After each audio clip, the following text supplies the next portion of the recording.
Hey, welcome to the latest episode of Mystery Unsolved. If you remember last week, then you would remember that I said I was not aware of what this week's episode would be. Tonight, I am discussing the Cleveland Torso murders. And for the third straight week, viewer discretion is advised. Now, again, I am streaming on YouTube and Facebook as well as Instagram. So I'm going to do my best to go back and forth. As usual, no one's watching this. I'm going to try my best to try to improve on that. But who am I kidding? I'm not video savvy, nor am I YouTube savvy. But that's my problem, not yours. Without further ado, Mystery Unsolved, the Cleveland Torso Murders. If you come from Cleveland, Ohio, there's a good chance that you've heard this 1930s ditty. Well, I have not, and I didn't hear about it. The eerie lyrics referring to the Cleveland Torso murderer. The shadowy individual was exceptionally brutal, decapitating, dismembering, and sexually mutilating his victims, many of whom were still alive when he inflicted the gruesome acts upon them. The butcher would then litter Kingsbury Run, a shanty town in a creek bed running from East 90th Street and Kinsman Road to Cuyahoga River with their discarded limbs ready to be found by unsuspecting passersby. The story unfolds on the calm shores of a lucid beach in Bruttenall. Why is there always hard words? I'm good at pronouncing words, but sometimes it's just not. Excuse me. There we go. Brattonall, Ohio, on September 5th, 1934. Frank Legassel was gathering wood when he made a grisly discovery that he initially mistook for a log. Bobbing along the flow of the murky water was the decomposed torso of a woman. Her head, arms, and legs below the knee were missing. The body had been treated with some kind of chemical preservative in an attempt to delay decomposition. The identity of the first victim was never discovered, and she was dubbed Lady of the Lake. Of course she was, because every person who's ever in a lake that's a woman is deemed the Lady of the Lake.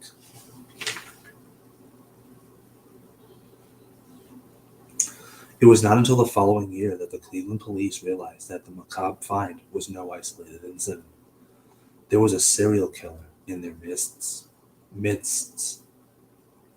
The date was September 23rd, 1935, and Cleveland was swarming with worshippers gathering for the National Eucharistic Congress.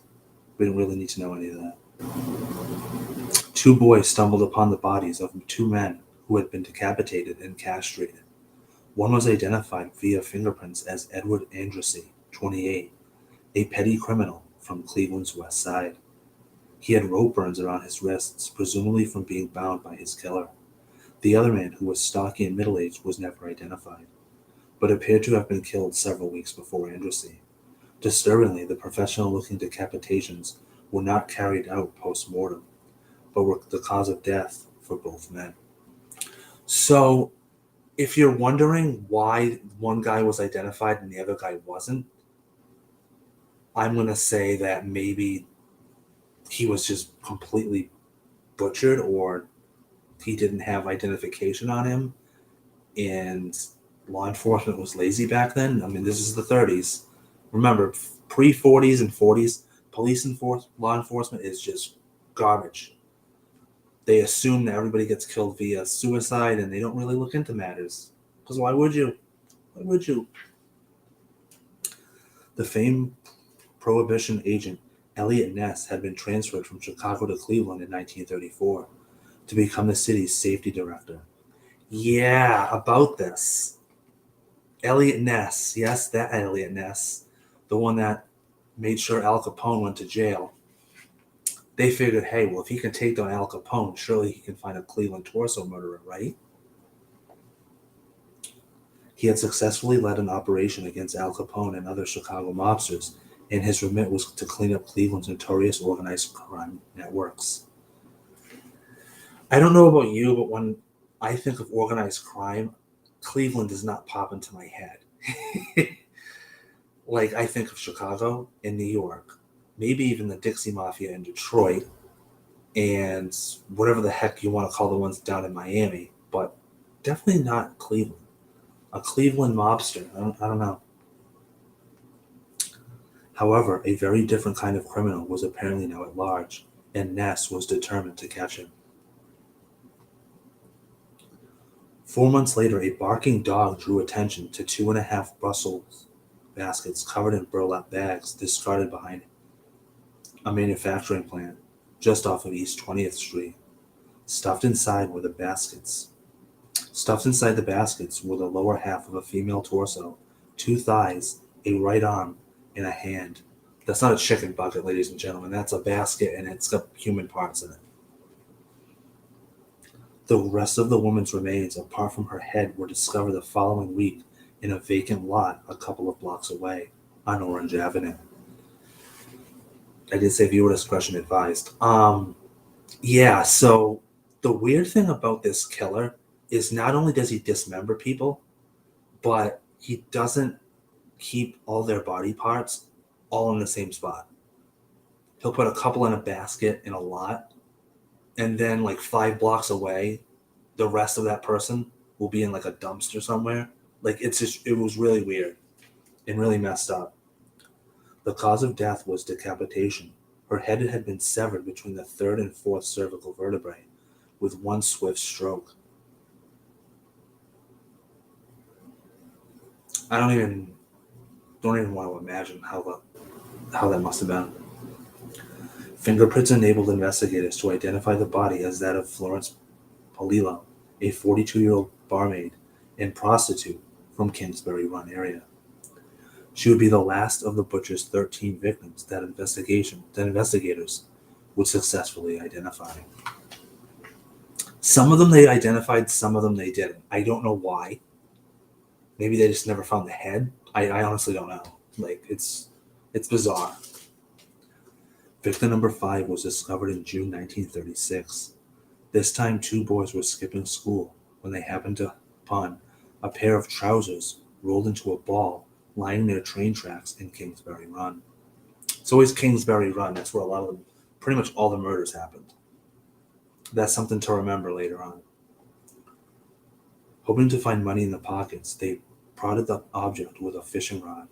One of the boys commented, "We took a fishing pole and poked the bundle, and out pops a head."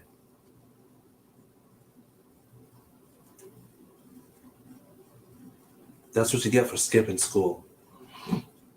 Investigators found a nude male body around 300 yards away in front of Nickel Plate Road Police Building. Much like his male predecessors, the victim had been emasculated and decapitated. Can you imagine? Just skipping school in the woods or wherever, and you come across a body.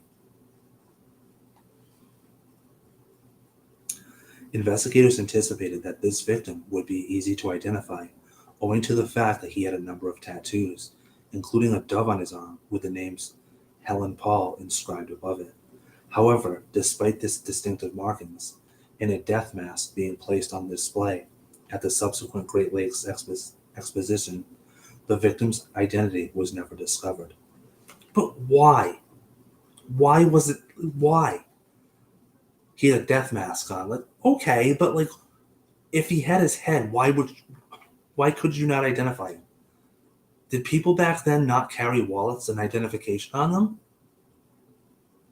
This is the big head scratcher on this case. A pattern was beginning to emerge: decapitation, dismemberment, and sexual mutilation, all skillfully performed.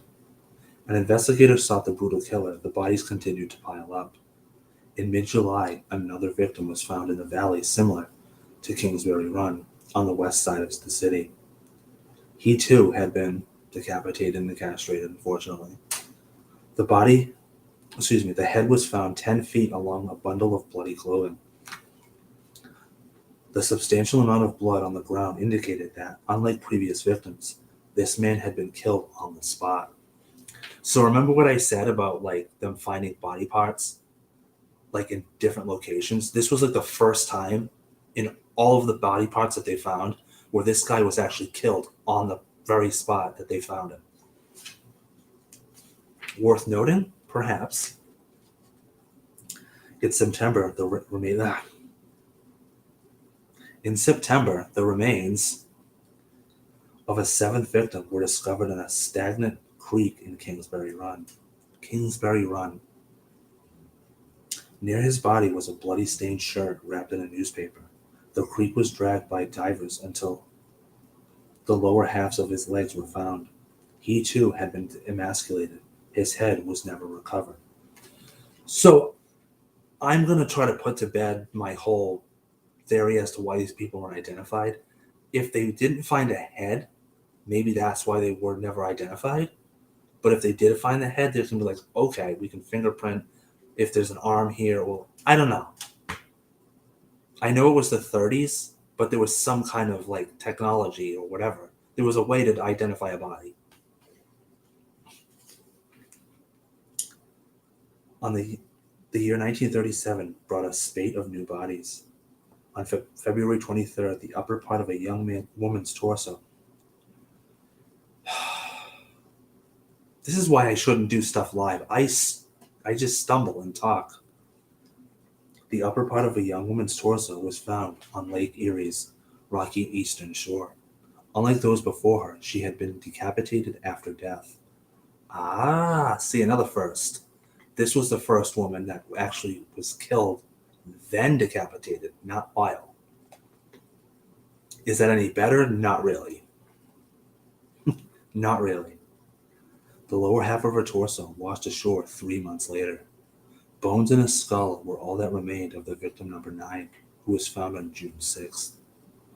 They were unearthed beneath the Lorraine Carnegie Bridge, less than a mile from Kingsbury Run. Noticing a pattern, hence the reason I mentioned Kingsbury Run, analysis of the bones revealed that they were those of an African American woman who had been dead for about a year. As the news spread throughout the city, a man claimed that the remains were those of his mother, Rose Wallace, who had disappeared 10 months earlier. However, this was never officially confirmed. Investigators did not have to wait long for another body to appear. On July 6th, the lower half of a man's torso was found floating in the Cuyahoga River. A burlap sack contained his upper torso, which retrieved later. The victim had been sliced open, gutted, and had his heart ripped out. Dear God, like, this guy knows, or woman, although I doubt it, this killer knows no bounds. There was a reprise until April the following year, when a young laborer saw something floating near a sewer outlet, flowing in the river. At first he thought it was a dead fish, but upon closer inspection realized it was the lower half of a woman's leg. In the coming weeks, a lung, a knot of intestines, a thigh would be found in the river, along with 2 burlap sacks, one of which contained 2 halves of a torso. The second sack, which may have contained the head, sank without a trace. So, yeah, this is really gruesome. And this is in the 30s. And I can't stress that enough. Like, even, like, if you came across such a site now, I can't imagine, like, the people that are investigating that, the police officers, everybody on scene, they're throwing up like there's no tomorrow. This is the 30s. This is 1936 and 1937. Can you imagine, can you imagine putting yourself in the 30s where it was just probably dreadful and boring as all hell? And on top of that, you're finding bodies that are dismembered. Like, I can't even imagine what people must have thought back then. Like, it's crazy enough now to find, dismembered bodies, but, in the 30s, they must have been losing their minds.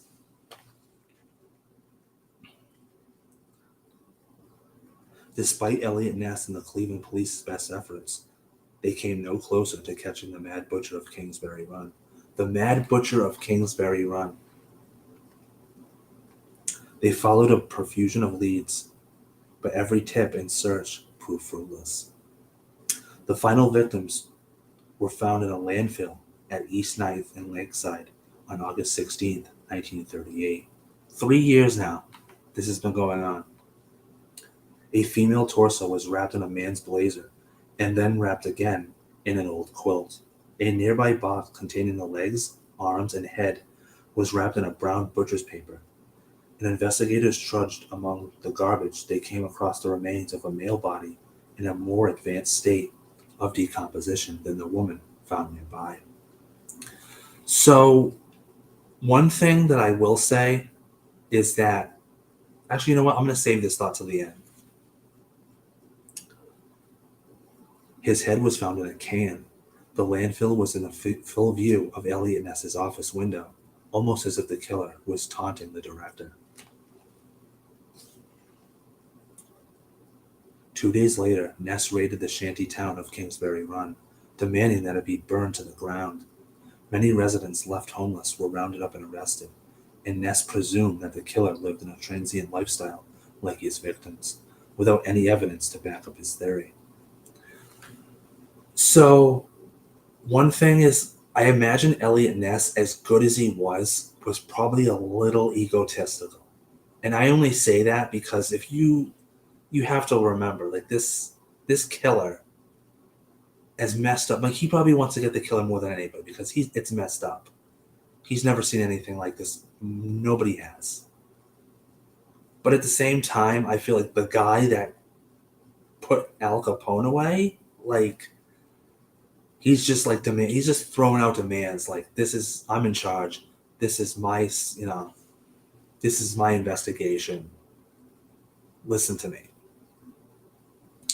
According to him, the arrests were for the people's own protection and also to collect fingerprints, making potential future victims easier to identify. At the time when unemployment and homelessness were rife, Ness was highly criticized for these extreme tactics. See what I mean? Like I understand he's got their best interests in mind, but again, I feel like this is a little overboard. Nevertheless, following the destruction of Kingsbury Run, the killings finally stopped. Interesting. So his guerrilla warfare tactic, if you will, kind of worked. The Cleveland torso murderer's skill with a knife led to speculation that he must have extensive knowledge of the human anatomy. Does that sound like another killer that we all know? Coroner Dr. Samuel Gerber posited that the killer could be a doctor, medical student, male nurse, an orderly, a butcher, hunter, or veterinary surgeon. That's fair. An article in the Cleveland News in 1936 described the killer as someone who kills for the thrill of killing. He kills to satisfy a bestial, sadistic lust for blood. He kills to prove himself strong. He kills to feed his sex-perverted brain the sight of a beheaded human. He must kill for decapitation, and his must kill for decapitation is his drug, to be taken in closed-spaced doses. It just says as it's a quote. I would love to know who said that. Investigators trawled the city in search of the killer's workshop. The police sent out advertisements in 44 languages, encouraging people to report any discovery of large quantities of blood. It's a weird request. Despite the large number of people interviewed, the investigation came up with just one main suspect. In August 1939, the police arrested Frank Dolzel, a 52-year-old Slavic immigrant bricklayer who frequented the same downtown bar as the victims Polila and Andrassy. A thorough search of his apartment turned up stains and investigators claimed were human blood, findings that seemed to clinch the case. Dolzel was questioned unrelentingly, Jesus Christ, I cannot talk, for 2 days, at the end of which he supposedly confessed to the murders. Before I even get any further, how do you think this is going to go? He finally admitted to the murders? Well, they kind of need somebody to pin this on, and since he's the first and probably only person they're going to find, At the time, yeah. However, other than circumstantial evidence, there was little to tie Dolezal to the slayings, and it did not take long for the case against him to start unraveling. There was also several discrepancies in Dolezal's so-called confession. He offered to direct investigators to the missing body parts, but led them on a fruitless search. In addition, the supposedly incriminating bloodstains found in his bathroom turned out to be from an animal.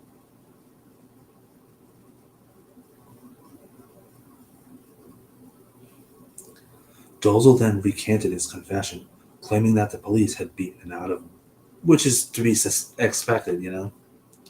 Before being brought to trial, the unfortunate Dolezal was found hanging dead in his cell. The ensuing autopsy revealed bruises and 6 broken ribs, all of which were inflicted while in the custody of Sheriff Martin O'Donnell. Today, it is generally believed that Frank Dolezal was innocent of the Cleveland Torso murders. In 1938, Elliot Ness had another suspect who was never publicly identified.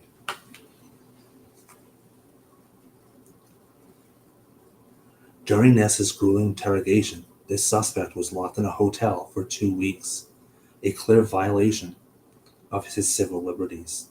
In his book, In the Wake of the Butcher, James Medall named this secret suspect as Dr. Frank Sweeney, a Cleveland physician and veteran of World War I. During his time in the Army, Sweeney had served as a part of a medical unit that conducted work including amputations on the battlefield. So I like this one because, one, it doesn't just state that he was a guy that he was a surgeon during the Army, but he was in the Army. So if there's anybody that can just, bear with me here. A killer, where am I going with this? He did it in the Army. People in the Army, they see crazy, killings all the time. I don't know. I don't know where I'm going with that. It doesn't really matter. No one's watching. In 1934, a vagrant named Emil Fronick told police he had escaped from a doctor whom he believed to be the Cleveland killer. He recounted that a man who looked like a doctor offered him a meal at his home. He agreed and followed the man to a house in Kingsbury Run. Once inside, the doctor brought out the finest handout I was ever offered. However, after scoffing the meal, Fronick became nauseated and fearful. When the man went into the kitchen, allegedly to get whiskey, Fronick staggered outside and hid. He relayed his story to another vagrant who also said that he almost got caught up in that house too. Unfortunately, Fronick was later unable to identify the house in Kingsbury Run where the events took place. Dr. Francis Sweeney had lived a turbulent life. He was in and out of probate court system and was also an alcoholic. It was said that when Sweeney was apprehended by Ness, it took him 2 days to sober up enough to be able to cooperate. So Sweeney ends up being a really good suspect. Unfortunately, because he's an alcoholic and something else that you will later find out in a couple minutes, as good of a suspect as he might be, it's also really hard to corroborate. In 1934, Sweeney's wife divorced him on the grounds that he had become increasingly abusive and violent towards both her and their children.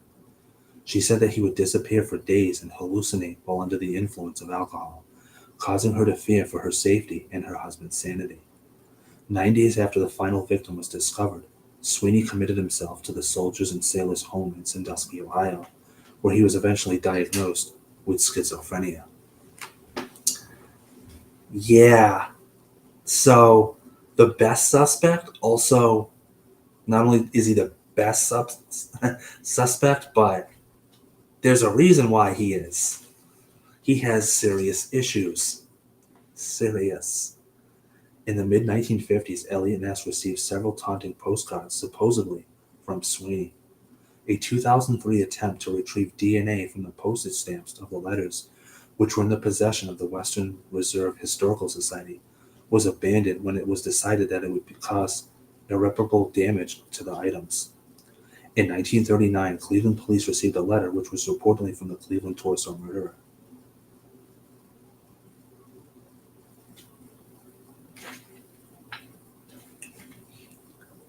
Chief of Police Matsowitz, you can rest easy now, as I have come to sunny California for the winter. I feel bad operating on those people, but science must advance. I shall astound the medical profession, a man of only a DC. What did their lives mean in comparison to hundreds of sick and diseased, twisted bodies? Just laboratory guinea pigs found on any public street. No one missed them when I failed. My last case was successful. I now know the feeling of Pasteur, Thoreau, and other pioneers. Right now I have a volunteer who will absolutely prove my theory. They call me mad and a butcher, but the truth will be put out. I have failed but once here. The body has not been found and never will be, but the head minus the features is buried on Century Boulevard between Western and Crenshaw. I feel it is my duty to dispose of the bodies as I do. It is God's will not to let them suffer. X. The Cleveland torso murders caused widespread panic among the city's rapidly growing population. Despite the frantic search for the killer, his identity remains a mystery, as do the identities of most of his unfortunate victims. In 1950, 41-year-old Robert Robertson was found partially decapitated in Cleveland. Some theorize that he was another victim of the Cleveland torso murderer. It has also been suggested that there could have been multiple killers, and that a lack of DNA testing and experience in handling such a case led investigators to attribute the slayings to one person. The Cleveland torso murders remain the most notorious murder spree in the city's history. Today, Haunted Cleveland Ghost Tours offers a macabre torso murder tour. This takes in the sites of the murders, enabling the curious to follow in the footsteps of the Mad Butcher of Kingsbury Run. So yeah, as you can see, it was a very gruesome case. Now, who do I think did it? Well, we only had two big names here. Frank Dozel and Francis Sweeney. I don't think it was Frank Dozel. I think they beat the shit out of him to get a testimony out of him, and it was false. Francis Sweeney, to me, seems like a good suspect. I think he could have been the Cleveland torso murderer. Also, because maybe he was on the brink of madness. I mean, obviously he was already mad for killing these people. But I'm going to piece this all together. Ready? He was in the middle. He was in the army. The stuff that he must have seen made him crazy, but also gave him the instinct to kill. When he comes back over here, he settles in Ohio, decides to go on another killing spree because maybe PTSD, schizophrenia, alcohol, it all attributes. Eventually, he kills so many people that while he's sane, he's also not sane because schizophrenia and everything else gets to him, and the killing stopped because by the point when the killing stopped, he's too mentally incapable to do so. He can still toy with people like Elliot Ness, but deep down, he could probably still kill people. But at the same time, probably not. That's my thought anyway. Could it be multiple killers? Sure. I suppose that's the second theory. There's more than one killer. The lack of evidence and the fact that you can't identify a body based off the fact that there's no head, or if there is a head and you still can't identify, I question how. But then again, that's 30s police procedures for you. I do hope you enjoy this episode of Mystery Unsolved on the playback, which can be found, of course, on my YouTube channel. And do stay tuned for next week's episode. Again, I can't check it because I didn't check it before I did this video. But I don't believe we are done with viewer discretion advised. For Mystery Unsolved, this, of course, is Justin Bienvenu, and This has been the Cleveland Torso Murders. Until next time.